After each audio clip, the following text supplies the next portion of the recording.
Hey good people, and welcome back to the channel.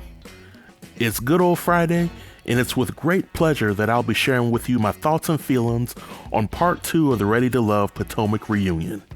For this review, I'm just going to give my straightforward opinion on what happened during the episode, followed by my honest rating, and lastly, I'll give my overall thoughts on the season as a whole. But before we kick things off, if you're enjoying my reviews and you haven't subscribed already, then feel free to hit that subscribe button. Every week I'm closer to reaching my goal, and I appreciate any support that comes my way. So without any further delay, let's jump right in. So this episode picks up from the argument that Precious and Laverne were having at the end of last episode. Sabrina interjects and explains the process behind voting Laverne off, and in my opinion, this gives some credibility to Laverne's claims during the elimination scene. Ace then chimes in and admits to tipping Laverne off that Carmen wanted to break up the couples to solidify her connection. Carmen and Precious then have conflicting versions of events regarding how things went down with their plan to eliminate.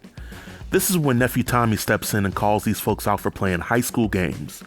And while I understand where Nephew Tommy is coming from, the way the rules are set up for the show, people who make connections too soon are often penalized and told that they are not ready to love, when in fact they might be.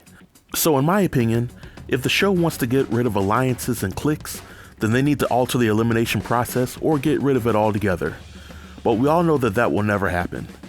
So Nephew Tommy switches gears and we get a 5-minute scene which reflects on Demetrius' time on the show. To me, this scene in the reunion was somewhat unnecessary because we already got a ton of scenes from Demetrius in part 1 of the reunion. And up until this point for both parts of the reunion, we heard little to nothing from Cornbread, Fernando, Keena, or Tiffany.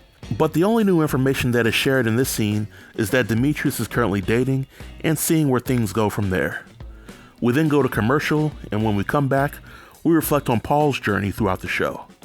After the montage is complete, Paul and Precious briefly talk about their connection, as well as a scene where Paul is giving his famous "You can't fire me because I quit" speech right before he realizes he's not going to get eliminated.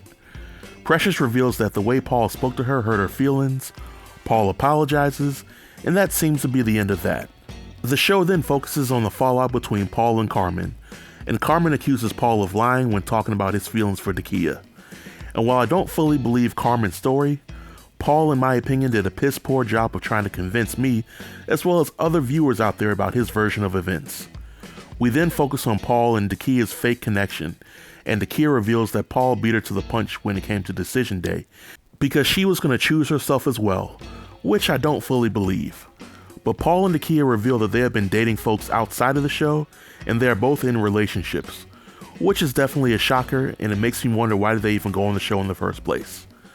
But we go to another commercial break, and when we come back, we reflect on Tina's journey throughout the show. When Tina is confronted about bailing out on everybody, she shares that she had to do what was best for her, and that she felt like being on the show was a waste of her time.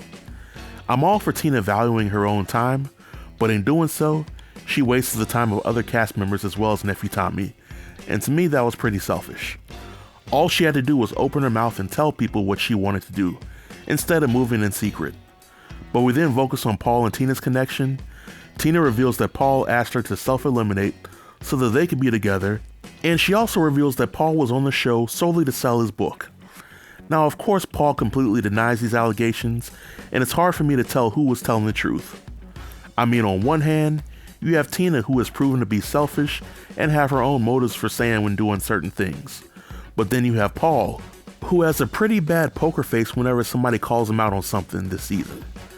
Donovan is also given the chance to address his connection with Tina, but by the end of this scene, it's pretty clear that Tina didn't want to be on the show and probably not even the reunion. We then get to reflect on Precious's journey throughout the show, and this is when Precious acts a complete fool, and she spends a long period of time going back and forth with Demetrius after accusing him of trying to assassinate her character. Precious turns up, and she resorts to cursing while Demetrius is just adding fuel to the fire. This causes Precious to walk out of the reunion and never come back. Now, I'm not a mental health professional by any means, but it's pretty clear that something is up with Precious, and this is throughout her time on the show and the reunion. The only advice that I can give her is to just get checked out, and if she needs some help, then just seek it. But we go to another commercial break, and when we come back, we get a scene discussing Dakia's connection with Clifton and how it was rubbing Joy the wrong way. When we get past the crust of it all, Dakia felt some type of way that Clifton wasn't upfront about how strong his connection was with Joy. But on the flip side, Joy and Clifton felt that their actions spoke louder than words, and that Dakia should have known how they felt about each other without having to tell her. To me, this reminds me of the Tori and Sabrina situation, and I'll keep the same energy here. I think Clifton should have spelled things out for Dakia, because it's clear that he strung her along just to stay on the show. Joy did the same thing with several guys, and she was close to being voted off several times because of it. But we go to another commercial, and we come back to Wiley's time on the show. This was the only scene in which Keena and Tiffany got an opportunity to talk during the reunion. Wiley felt that Keena was turned off by his age, but now that the show's over, he feels that she's trying to check him out on Instagram. Keena denies both allegations, but it was pretty clear that she was lying to some degree. We also learned that Wiley and Tiffany have been dating since the show ended, and I definitely hope that they make it. After the last commercial break, we focus on Clifton and Joy's connection, and it seems like they're both very serious. Joy is talking about wanting to have kids this year and taking a break from performing. Clifton also gives Joy a key to his house, which is pretty sweet. I think that Joy and Clifton's connection could definitely serve as an example on what the show could offer to potential singles. But overall, on a scale of 1 to 10, I would give this episode a solid 3.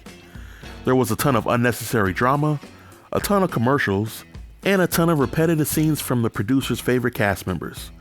In my opinion, Cornbread and Fernando shouldn't have even bothered coming to the reunion. And there's absolutely no reason why the reunion couldn't have been one episode. But I'm definitely glad to get a much needed break from reviewing Ready to Love. But when it comes to my overall thoughts on the season, I still feel that the season was trash because it was rushed, the bigger my headache got, and it made me reevaluate on how I review shows going forward. But I want to thank everyone who checked out my reviews for this season of the show, and I'm looking forward to reviewing new shows in the future. Well, this marks the end of the review. If you have any comments about the review, the episode, or any shows that you want me to review in the future, leave them below in the comment section, and I'll be sure to reply to each and every comment. Until next time, stay tuned and stay safe. Peace.